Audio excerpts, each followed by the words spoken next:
महाभारत युद्ध में अर्जुन के हाथों कर्ण वीरगति को प्राप्त हो गए थे। अहंकार में भरकर अर्जुन भगवान श्री कृष्ण से कहते हैं, हे केशव, बड़ा अभिमान था कर्ण को अपनी धनुर्विद्या पर। वो हमेशा मेरी बराबरी करने की कोशिश करता था, लेकिन वह मेरे चरणों की धूल की बराबर भी नहीं था। कर्ण जिसका सर हमेशा अहंकार और अभिमान से उठा रहता था, मैंने आज उसी कर्ण का सिर धड़ से अलग कर दिया। हे केशव, आज मैंने इस कुरुक्षेत्र की पावन भूमि पर कर्ण का गर्व, कर्ण का घमंड, अभिमान, कर्ण के अभिमान को चूर चूर कर दिया है। हे माधव, मैंने उस घमंडी कर्ण को बार बार पराजित किया है, बार बार उसे युद्ध में हराया है। अर्जुन की बातें सुन भगवान श्री कृष्ण कहते हैं, हे पार्थ, यह सच है कि तूने कर्ण को बार बार पराजित किया है, लेकिन इससे यह सिद्ध नहीं होता कि कर्ण एक महान योद्धा नहीं था। यह सुनकर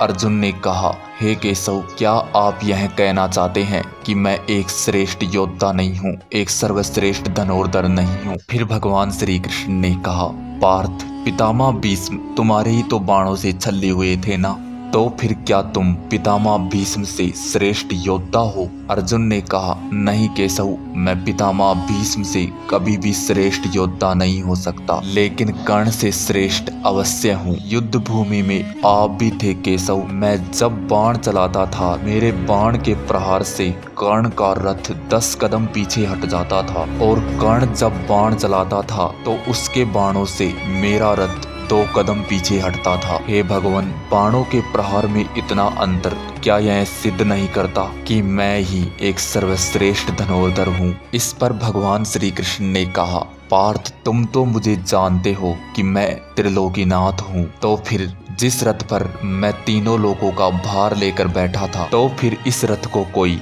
अणु मात्र भी हिला सकता था?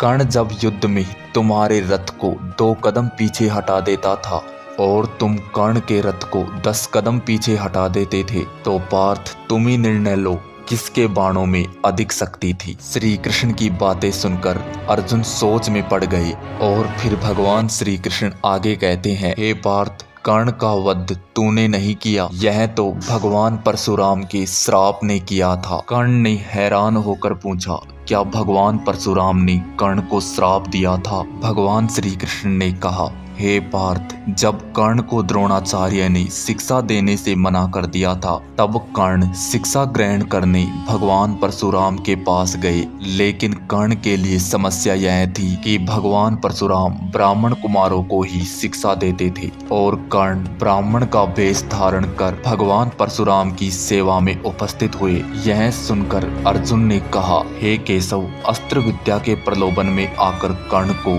इतना बड़ा झूठ क्यों बोलना पड़ा? इस पर भगवान श्री कृष्ण ने कहा, नहीं पार्थ, उसने अस्त्र विद्या के प्रलोभन में आकर यह झूठ नहीं बोला, बल्कि तुम्हारी दुश्मनी के कारण यह झूठ बोलना पड़ा। इसलिए जब तुम द्रोणाचार्य से शिक्षा लेकर अस्त्र शस्त्र की शक्तियों में निपुण हुए, तो कर्ण ने भगवान परशुराम से विद्या प्राप्त की। हे पार्थ, कर्ण ने भगवान परशुराम की इतनी सेवा की कि भगवान परशुराम ने एक एक करके उन्हें सभी दिव्यास्त्रों की शक्तियां प्रदान कर दी। एक दिन भगवान परशुराम कर्ण की गोद में सिर रखकर सो रहे थे, तभी कर्ण को एक भयानक कीड़े ने डंक मार दिया। कीड़े के काटने से कर्ण को बहुत पीड़ा हो रही थी, लेकिन यह सोचकर कि उसके हिलने मात्र से ही उसके गुरु की नींद खुल जाएगी, इसलिए कर्ण सारी पीड़ा को चुपचाप सहता रहा। परंतु कीड़े के डंक मारने से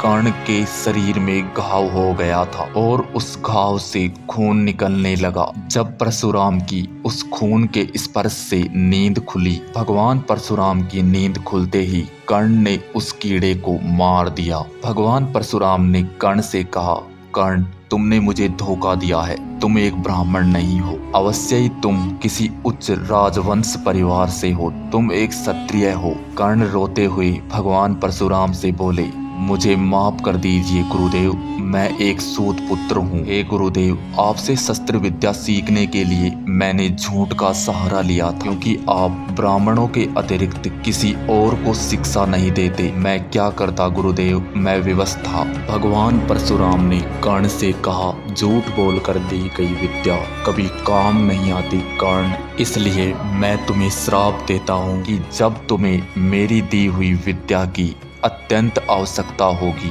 तो तुम इसे भूल जाओगे।